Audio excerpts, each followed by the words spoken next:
First ever factory outlet Mukunda jewellery grand opening February 14న సుచిత్రాలో. నమస్తే రమగారు. నమస్తే జయ. రమగారు, నట్స్ అలానే డ్రై ఫ్రూట్స్ చాలా మంచిది, మనందరికీ తెలిసింది. చాలా హెల్త్ బెనిఫిట్స్ ఉంటాయి. అయితే వాటిని తినటంలో కూడా ఒక పద్ధతిని పాటించాలి. ఎవరి ఇష్టం వచ్చినట్టు వారు ఇది హెల్తీ కదా అని చెప్పేసి దీనికి ఏమీ ప్రిస్క్రిప్షన్ అవసరం లేదు కాబట్టి గుప్పిళ్ళు గుప్పిళ్ళు తినేయటం, దీనివల్ల కూడా కొన్ని ఇబ్బందులు ఉన్నాయని నేను విన్నానండి. మీకు తెలిసిన ఇన్ఫర్మేషన్ ఏది ఉంటే ఒకసారి షేర్ చేయండి. ఆరోగ్యానికి మంచిది జయ. డ్రై ఫ్రూట్స్ నట్స్ కొనుక్కొని తినగలిగితే మంచిదే. పూర్వం నుంచి తింటూనే ఉన్నాం. ఇప్పుడు బాదాము అవి బాగా వాటికి అడ్వర్టైజ్మెంట్ పెరిగి బాదాము చాలా విపరీతంగా తింటున్నారు. మనం పల్లీలు తిన్నా బాదాం తిన్నట్టే, ఈక్వల్ టు బాదామే. అదేం తక్కువేం కాదు. పల్లీలు ఇంకా చీప్ కూడా కదా. అవునుగా. ఈ డ్రై ఫ్రూట్స్ మనకి నట్స్ అనగానే ఖరీదు కనపడుతుంది. డ్రై ఫ్రూట్ అవి నట్స్ తాలూకు షేప్ని బట్టి అవి పనిచేసే శరీర అవయం గురించి చెప్తారు. ఈ మన కొన్ని రకాల నట్స్ తింటే బ్రెయిన్కి మంచిది, కొన్ని హార్ట్ హెల్త్కి మంచిది, లివర్కి మంచిది, అలాంటి లివర్కి మంచిది, అలాంటివి చెప్తారు కదా. ఏవైనా సరే మీరు ఏమైనా తినండి, మోతాదుగా తినాలి. అది సర్వత్రా వ్యర్థయ్యేది. అన్నం మంచిదని ఇంత తింటామేమిటి? కాదు. పళ్ళు కూడా ఎక్కువ కాదు, కొన్ని తినాలి, ఈ సమయంలో తినాలి అనే నియమం దేనికైనా ఉంది. అవునా అండి? ఇప్పుడు వీటికి కూడా డ్రై ఫ్రూట్ ఇప్పుడు నట్స్ అనుకో జయ, రిచ్ ప్రోటీన్ కదా. అవును, రిచ్ ప్రోటీన్. ఇంత కొలత ప్రకారమే తినాలి, ఇన్నేసి తినకూడదమ్మా. అవి ఎవరు తినచ్చు? బాగా ఎక్సర్సైజు, ఎక్కువ జిమ్ చేసేవాళ్ళు, చాలా శారీరక శ్రమ ఉన్న వాళ్ళు. మనకేమి జనరల్ పీపుల్, నీకు నాకు శారీరక శ్రమ ఏముందో చెప్పు? ఏమీ లేదు కదా. ఒక అరగంట నడిచామంటే చాలా ఎక్కువ మన ప్రాణానికి. మనం ఏం చెయ్యము, మోతాదుగా తీసుకోవాలి. బాదం పప్పులు, అసలు మా తోడుకోడలు అయితే డాక్టర్ కదా, మా కో సిస్టర్, 3 బాదం పప్పులు అని చెప్తుంది పర్ డే. అంతే 2. అసలు పిల్లలు చిన్నప్పుడైతే 2 నానబెట్టి తినేవాళ్ళం. ఇన్ని బాదం పప్పులు తింటాం. మనం అడ్వర్టైజ్మెంట్లో చూస్తాం, ఏమిటో ఇట్లా తీసి చూపిస్తుంటారు ఇన్ని తినమని. అదైతే కాదమ్మా. తను 2 లేదా 3. సోయాబీన్స్, సోయాలు కూడా నానబెట్టి ఉడకబెట్టి తినమంటారా? 2 లేదా 3 అంటుంది, మ్యాక్సిమం 5. అంతకంటే సోయాలతో కూరలు చేసుకుని తింటాలి, అవి అంత మంచిది కాదండి అంటుంది ఆవిడ. మరి ఇప్పుడు ఇవి తింటాము, వాల్నట్స్ ఒకటి అంటే 2 విడిపోతాయి కదా, అంటే 2 అనమాట, 2 ముక్కలు. ఒక 3 బాదం పప్పులు, 2 జీడిపప్పులు, ఒక 10 గ్రామ్స్ 20 గ్రామ్స్ పల్లీలు చాలు.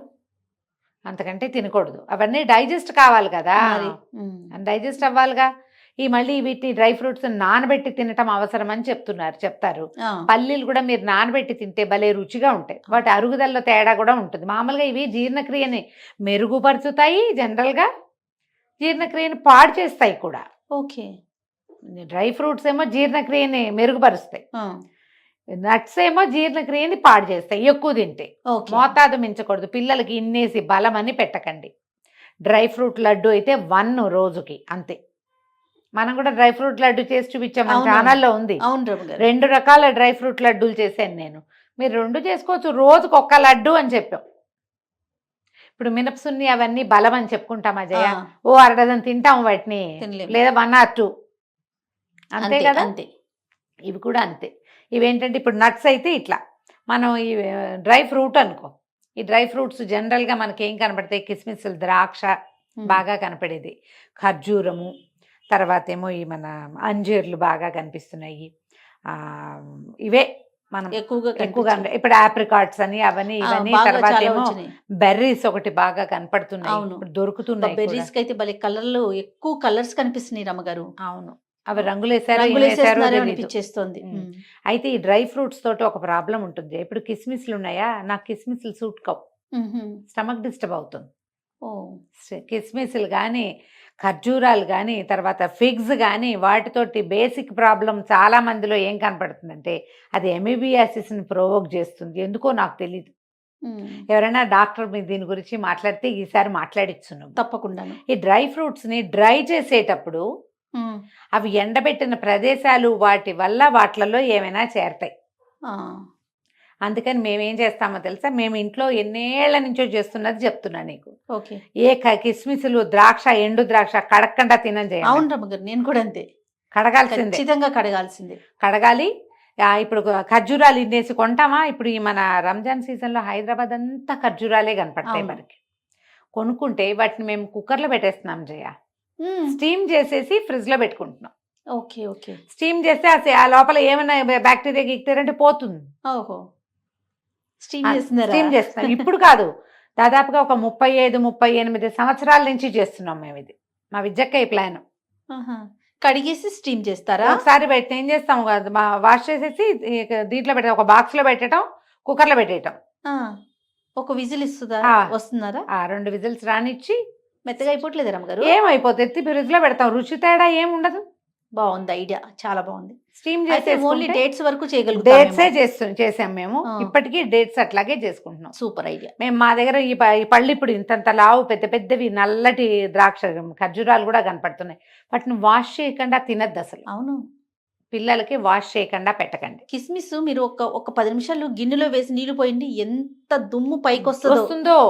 ద్రాక్షకి ఎక్కువగా కొడతారంట. ఎక్కువ కొడతారు. మందులు అవి ఎక్కువ మందులు వాడతారు. కొడతారు. అవి డ్రై అయ్యేటప్పుడు అవి డ్రై అవ్వడానికి బాగా అవును. ఎండలో పడితే అన్ని రకాల దుమ్ములు ధూళ్ళు పడిపోతాయి. అందుకని డెఫినెట్ గా డ్రై ఫ్రూట్స్ ని వాష్ చేసుకుని తినండి. ఇప్పుడు నేను చెప్పినట్టు స్టీమ్ చేయకపోయినా కొంచెం వెచ్చటి నీళ్ళతోటి కడిగేశారంటే, కడిగేసి తింటే చాలా మటుకు ఆ సమస్య తగ్గిపోతుంది. అవును. ఎమిబియాసిస్ వస్తుంది చేయ. అవునండి, వస్తుంది. ఖర్జూరాలు తిన్నా ఇబ్బందే నాకు. ఆ. నేను ఎక్కువ తిన్ను. ఆహా. ఒకవేళ ఈ సీజన్ లో కొంటాం బాగా, అవునవును. అవి పైగా వస్తుంటాయి గిఫ్ట్లు కూడా. అవును, చాలా మంది తెచ్చి పెడుతూ ఉంటారు, వాష్ చేసుకుని తింటారు. మంచి ఐడియా. ఇలా చేయండి. ఆ. ఇప్పుడు ఏంటంటే జనరల్ గా మనకి ఈ డ్రై ఫ్రూట్స్ లో షుగర్స్ ఎక్కువ ఉంటాయి కదా. అవును. షుగర్ ఎక్కువ ఉంటుంది, ఈ తక్షణ శక్తిని ఇస్తుంది. మనకి ఐరన్ రిచ్ గా ఉంటాయి. ఇవన్నీ ఒంటికి అవసరమే, కానీ వీటికి కూడా మోతాదే కావాలి. రోజుకు ఒక 30-40 గ్రాములు మించి తినకూడదు. 30 గ్రామ్స్ అంటే ఏమో అన్నేస్తాయి ఏమిటాయి కదా వచ్చేది. ఆకలి తీరేలాగా తిందామనే ధోరణి చేయపోకండి. ఎస్. తర్వాత వీటిని పగటిపూట తినటమే మంచిది, రాత్రిపూట పనికిరాదు. నట్స్ అయితే మాత్రం మార్నింగే చెప్తారు రమ్మగారు. nuts ఎందుకంటే morning high protein కదా. హై ప్రోటీన్ కాబట్టి మీరు ఇవి కూడా డ్రై ఫ్రూట్స్ కూడా సాయంకాలాలు తిన్నారంటే మీకు జలుబు చేసే అవకాశం ఉంటుంది. ఓకే. తర్వాత ట్రైగ్లిజరైడ్స్ అవి పెరుగుతాయి అంటారు. ఏదైనా డయాబెటిక్ సమస్యలు ఉంటే అవి ఏమైనా పెరగచ్చు. ఎప్పుడు ఆయుర్వేదం వాళ్ళు కూడా డ్రై ఫ్రూట్స్ని పగటిపూట డే టైమే తినాలంటారు. బ్రేక్ఫాస్ట్తో పాటు అన్ని డ్రై ఫ్రూట్స్ తినచ్చు, లంచ్తో పాటు తీసుకోవచ్చు. ఈవినింగ్ స్నాక్ లాగా 4 గంటలకు 5 గంటలకు తింటాం కదా, అప్పుడు కొన్ని తినచ్చు.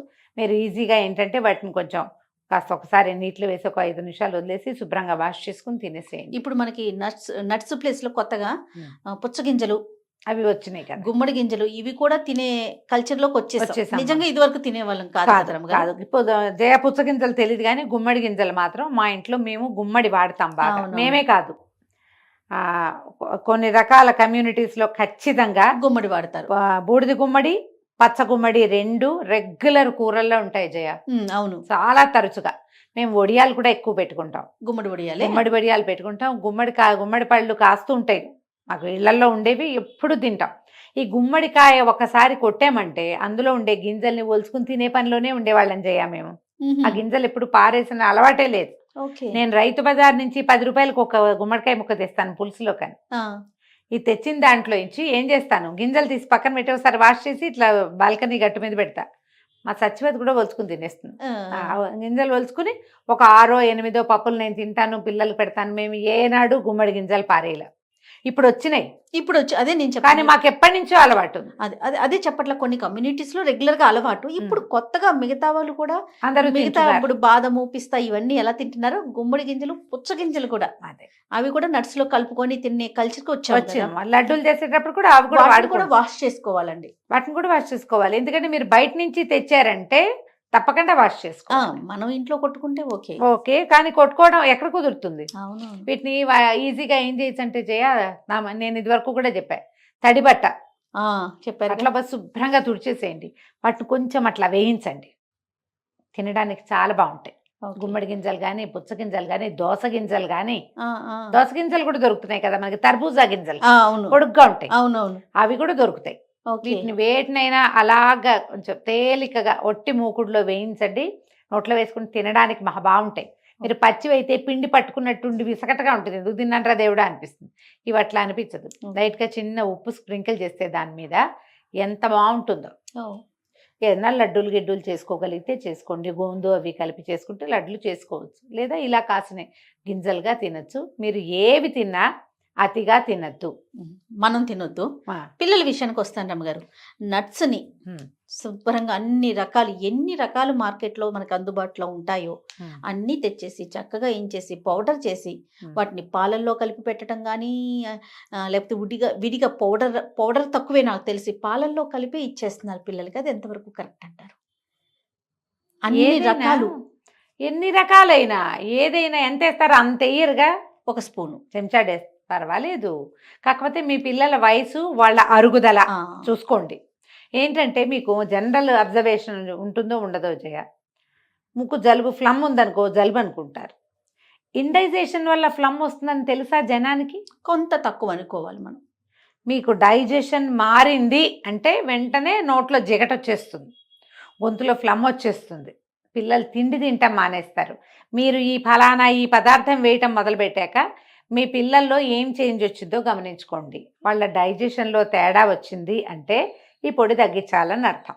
ఓకే.